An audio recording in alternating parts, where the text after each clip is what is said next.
Hey guys, Robin with Big Doodle Dreams, and this guy, let me get his head picked up. Yes, I know you're beautiful. Yep. So this guy is Huckleberry, and Huckleberry is a multi-generational Aussie Doodle. I've been grooming him since the very beginning because he was born here. No, he does not live here. He comes and sees me. The Golden Doodle was just before this, and that's his brother. So he's quite content laying here, and I'm pulling the hair out of the ears. I've obviously I blew him dry, and now we're just going through the coat. I started using this and getting lots of this, all the fun. Yep. But this video is honestly, it's the next step on you chose a breed, so what now? You know, the what now is interviewing of the breeders. Couple of things. Breeders that are very visible and transparent, meaning you got to their website, you now know their first and last name, you have an address, you have a phone number, you have lots of information so that you can do some research, so that you can actually go online, start searching their name and seeing what you find. Because obviously a website can be really pretty and really enticing. The buy here, pay here, this puppy right here, this one's available, click here, pay now. And that's, again, goes back to having that level of patience and being able to weed through and make determinations on, you know, where should I get my next dog? Not just what breed, but, you know, how do I go about it? If you have chosen a breed that is an AKC breed, AKC breed means that they are registered and they are a pure breed dog. That means that they are a single breed, a Labrador Retriever, a Dachshund, a English Springer Spaniel, a Poodle, whatever it may be. If you are pursuing an AKC breed, then my suggestion is that you start by going through the AKC website. Breeders that are truly out to improve the breed will essentially be registering through AKC. They will be health testing. They will actually put it up, meaning you'll be able to go onto the AKC website and actually put in the dog's registration number, the parent, and be able to pull up information about the background. They are the breeders that are that involved. Typically they're showing their dogs, they're titling their dogs, they are trying to benefit the breed. These are the breeders that are the ones you want to talk to if you are going through the route of an AKC breed. If you are not looking at an AKC breed, but rather something else, whether this is a bully breed, whether it is a doodle, whether it is some other cross, and there are lots of crosses, like the Boston Terrier with the Frenchie. You know, they do this to improve the health of the dog in some of these instances. So if you're not going through an AKC registerable breed, then you need to seek out any breeders that are within your area. Since you don't have a resource like AKC, you will want to seek out breeders in your area. You will want to be able to visit. You will be able to want to have, like I said, that high level transparency. A breeder that really and truly is involved and cares will have lots and lots of pictures and videos. They will not have staged pictures. Typically, if you're looking at a puppy, they will have information about the litter, information about the parents. They'll be willing to talk to you on the phone. If they're not willing to talk to you on the phone, then it's probably not the person to deal with. I mean, I'm sorry, but when you make a choice to bring home a puppy, you need to have access to that breeder. You need to have the level of confidence of knowing that not only did the puppy get raised the right way, not locked in a shed, not You know, all the things that occur in that first few weeks are so important. The exposure to all the different sights and sounds and animals and noises and textures and environment, all of that. It's all part of it. And health and testing. And, I mean, the list goes on and on and on, guys. So when you think you've got the right breed, you really do need to sit down and think about a set of questions and start making a list of questions. What I mean by questions, asking the breeder things like, when will your next litter be? And how many litters a year do you have? And tell me about your mommies. Tell me about the health testing. Tell me about the breed. What behavior problems do you see in this breed? What health issues have you seen in this breed? Asking questions. Ask questions about training. Ask questions about other behavior factors. Great example. American Cocker Spaniel. This is the smaller, the cockers, the 20-pound cocker. Ask the breeder about anxiety, if that's your breed, because they are very, very, very well known for having high levels of anxiety when being left alone. They don't like to be left alone. So, start formulating a list of the things that are important questions to you. A good breeder is going to be willing to answer your questions. They're going to be willing to work with you. And if they don't think it's the right fit, then they should guide you into the right direction. So if you're a family with a bunch of little kids and you're looking at a Belgian Malinois, a good breeder should honestly be steering you in a different direction, because a Belgian Malinois has got more drive and more bite and more everything. And if you are not equipped and lack dog experience, then chances are it's going to be a terrible idea. A good breeder does not want to place their puppy in a home where there's going to be major struggles. They want to make sure that they have success with their placements. So, again, formulate a list of all the questions. And then, after you formulated a list of all of your questions, start thinking about what a good breeder would be asking you. Like, how many hours do you work? How long are you gone? How long will the puppy be left? Do you have a fenced-in yard? What is your dog experience? Yes, dog experience matters. It really does matter. But you should have an idea of what you should be asking the breeder, and then you should have an idea of what the breeder should be asking of you. A breeder that's not interested in talking to you is a breeder that you shouldn't buy a puppy from. A breeder that answers and says, well, I got a puppy for you, and is immediately trying to sell you a puppy before even going through a level of interview, again, not the breeder for you. Not the breeder for most people. That's, this is a commitment. It's not a, gee, I'm going to buy it today and 3 months from now when I'm bored, I'm going to get rid of it. It's a commitment. So you do want to make sure that you're purchasing the best that you possibly can purchase. Okay. Goodness. My phone keeps going off and I'm like, I'm just, distraction, and you've been so good. Yes, you have. I love you too. Oh, so sweet. He's been so good. Yes. So good. Yeah, you can see my guys typically just lay down, and this is, again, I've been grooming him since the beginning, so his level of confidence with me, he knows what to expect. He has expectations when he comes here.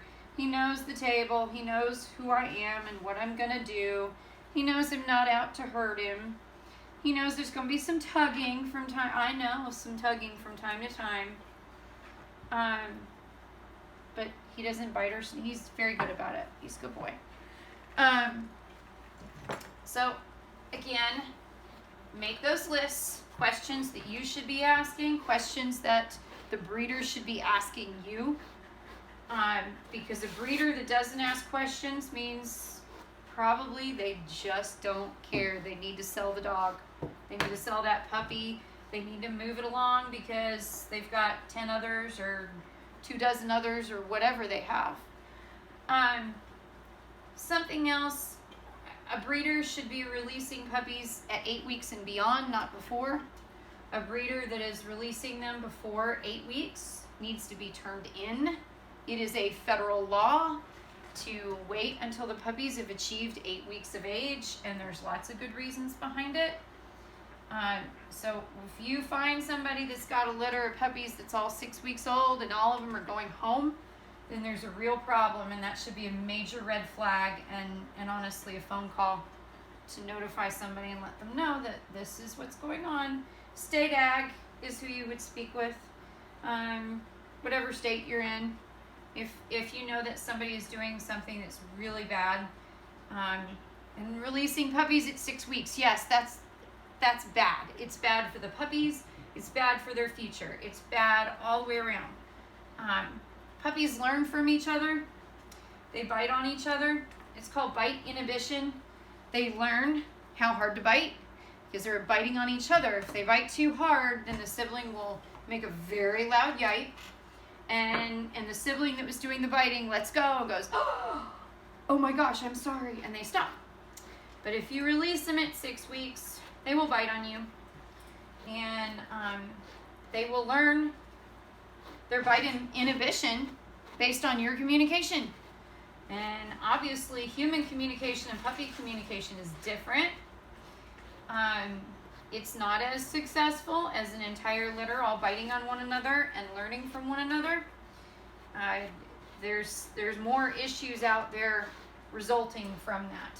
So breeders that are releasing before 8 weeks, they're breaking law.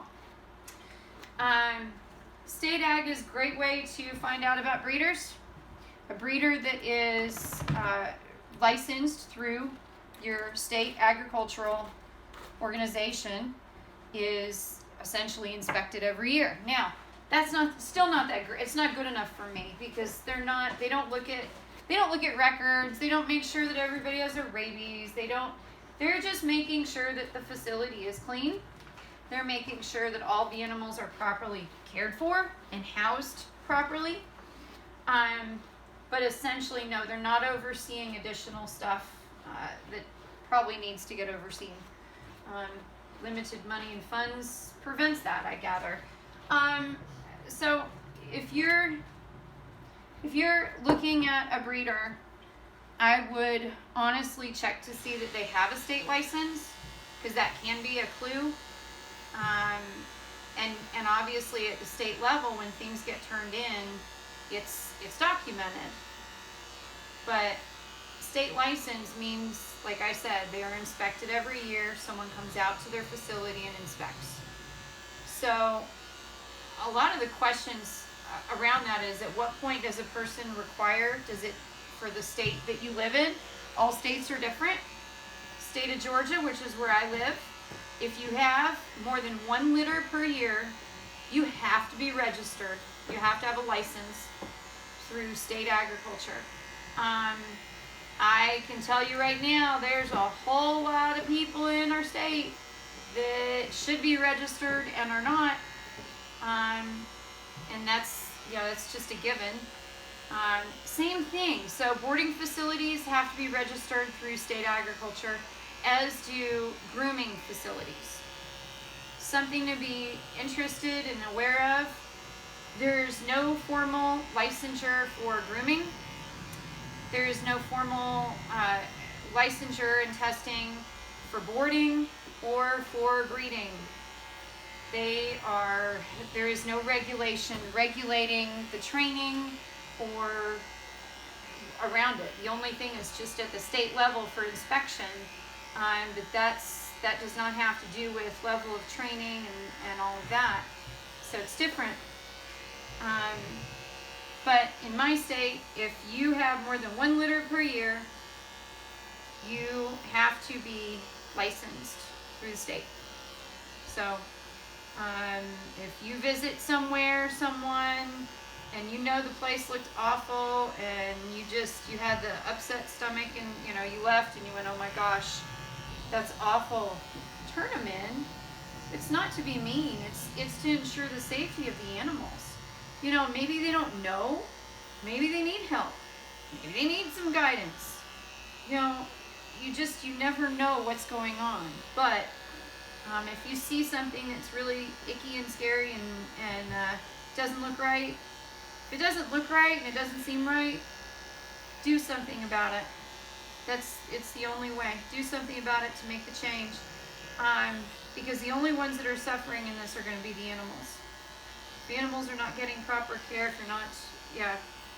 So, but when you're looking into facilities, like I said, you can look state ag, see if they're licensed. If they're not, and you know what the law is, and you see that they have umpteen litters, you certainly can turn it in and say, hey, I'm considering a dog from here, but I'm not really sure if they're licensed. Just do it that way. If you contact and say, hey, listen, I don't see their license posted on their website. I don't, mine's not posted right now. I haven't done it. I need to. But if you looked me up, if you contacted state, you'd find me. I'm not there. I am. I've got my license, but there needs to be better accountability for it, and honestly, there should be better regulations than what there are. There really should. Just based on the simple fact that health testing has become so readily available and now honestly affordable. Because if you can get your dog tested and it's less than $200, if the return, if you're going to have puppies, then, why wouldn't you? Oh, my clippers, I think we got jammed up a little. Gutter your hair's a little bit too much. So, yep, when you get ready, start looking. Look into other places. You can always, like I said, research. Call the breeder, speak with the breeder, ask all those questions, keep a list. So many people will get on the phone with me and they'll say, I had like a whole bunch of questions and now I can't remember any of them. That's honestly probably the hardest, is when I know I've got somebody that has questions. I'll eventually start coming up with questions that I think they might have asked and start answering stuff.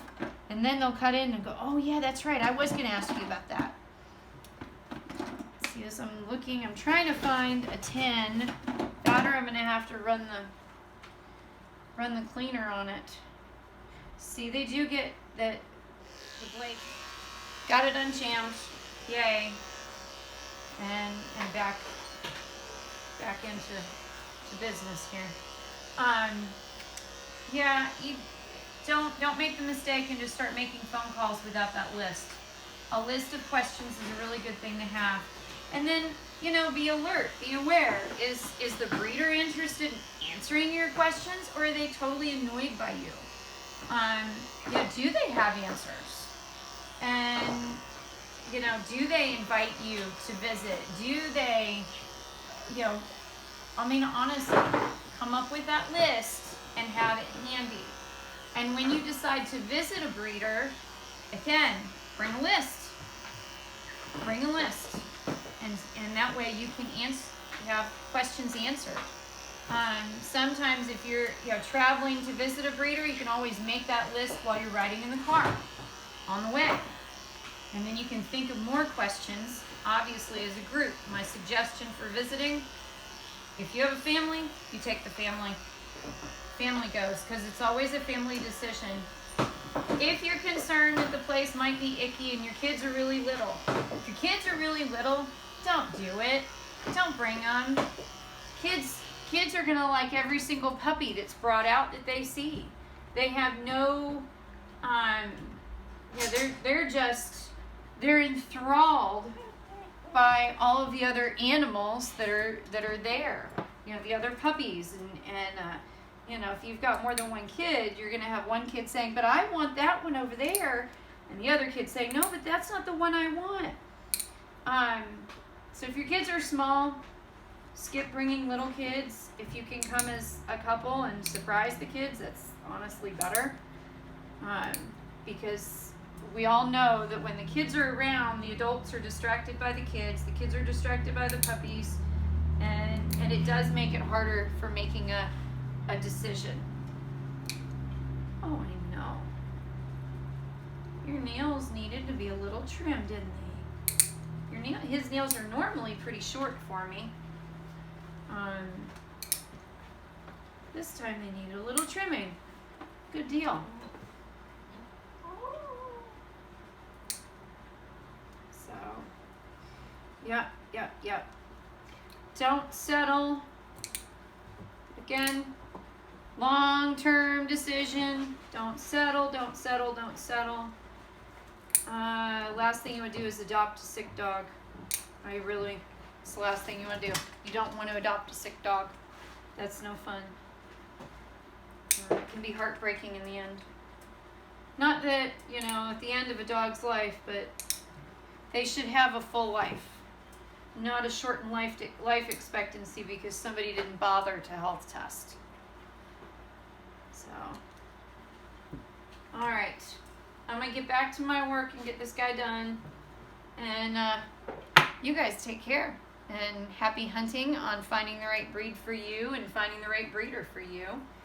And I will continue with more of these videos and more information.